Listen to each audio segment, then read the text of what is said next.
आता ही हरभऱ्याची भाजी हिरवी कच्ची आहे ना, कच्ची हिरव्या हरभऱ्याची भाजी आता ही सुक्की करायची आहे ना. आता ह्याच्यात हे असं झटकायचं काय, काहीतरी असं झाडावरती भाजीवर हे काहीतरी आळ्या ते राहतात म्हणून काढायचं ना बारीक. आत्ताच तोडून आणलेली आहे ही हरभऱ्याची भाजी, ताजी ताजी. आता ह्याची पुढची रेसिपी कसं करायचं ते दाखवते तुम्हाला. आता हे शेंगदाणे भाजून ठोसर वाटून घेतलेलं आहे ना. आता हे कसं करायचं, त्याला हरभऱ्याच्या भाजीला शेंगदाण्याचं कूट टाकायचं थोडंसं मोठं मोठं वाटून असं. थोडं जसं पाहिजे तसं. परत आता ह्याला काय टाकायचं, हे हिरव्या मिरचीचं हे असं मोठं मोठं वाटून घ्यायचं ना. ह्याच्यात थोडंसं मीठ आणि हे लसूण आणि हिरवी मिरची भाजून घेतलेली आहे ना.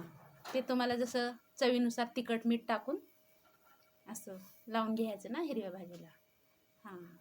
अस्सल गावरान हरभऱ्याची भाजी आहे.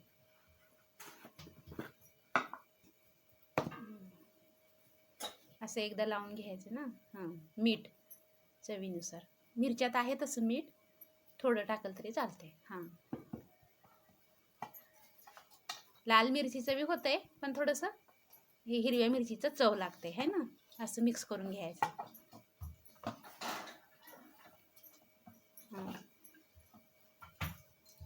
धिवायची नाही, ही आत्ताच तोडून आणलेली आहे शेतातली भाजी.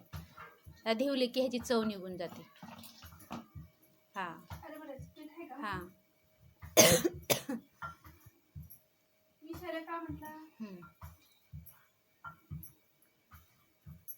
बस आता ह्याला काय करायचं, आता ह्याला फोडणी द्यायची का.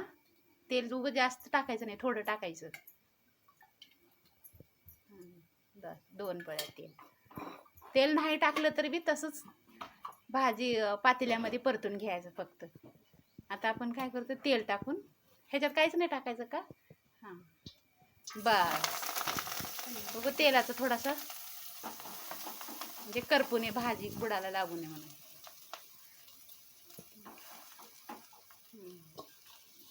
ज्वारीची भाकर किंवा बाजरीची भाकर चपाती बरोबर कशाबरोबर पण चांगली लागते भाजी हरभऱ्याची.